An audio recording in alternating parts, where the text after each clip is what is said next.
আসসালামু আলাইকুম, সবাই কেমন আছেন? আমি এখন রান্না করতেছি, এই সেহরি সময় খাবো। আর আমি সন্ধ্যাবেলাও এটা খাবো, সেহরি সময় এটা খাবো।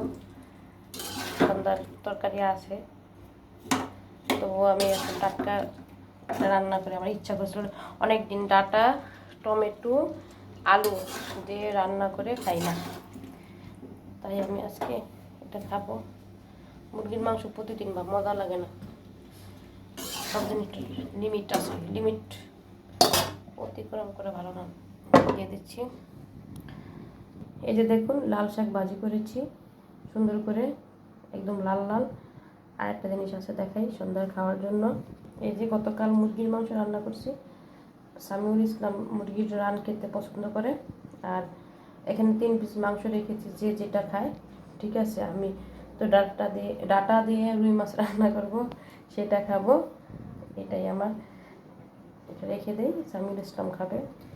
আমার ছেলে মেয়ের পছন্দে আমার পছন্দ, আমার কোনো পছন্দ নাই।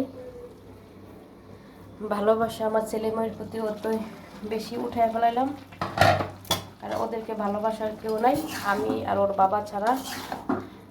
আরেকজন আছে অতি বেশি, ওর নানা ভাই ওদেরকে অনেক ভালোবাসে। সে অবশ্য দেশে থাকে না। এছাড়া আমার সন্তানদেরকে দেখি না কাউকে ওরকমভাবে ভালোবাসতে। তাই আমার সন্তান যা যা খেতে ভালোবাসে তাই আমি করার চেষ্টা করি।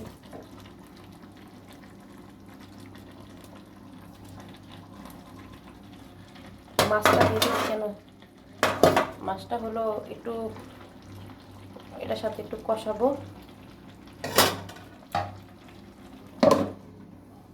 আমি একটু ঢাকনাটা উঠাবো,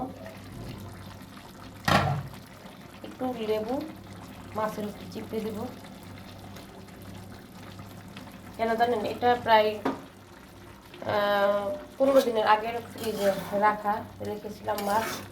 এটা লেবু দিয়ে ধোয়া হয়েছে, এরপর লেবু চিপড়ে দিছি।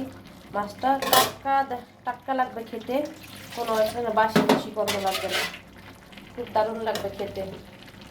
তো আমি এখন পানি দিয়ে দিচ্ছি, বিসমিল্লাহ। হ্যাঁ, রান্না হলে আপনাদেরকে দেখাবো। সবাই ভালো থাকবেন, সুস্থ থাকবেন, আল্লাহ হাফেজ।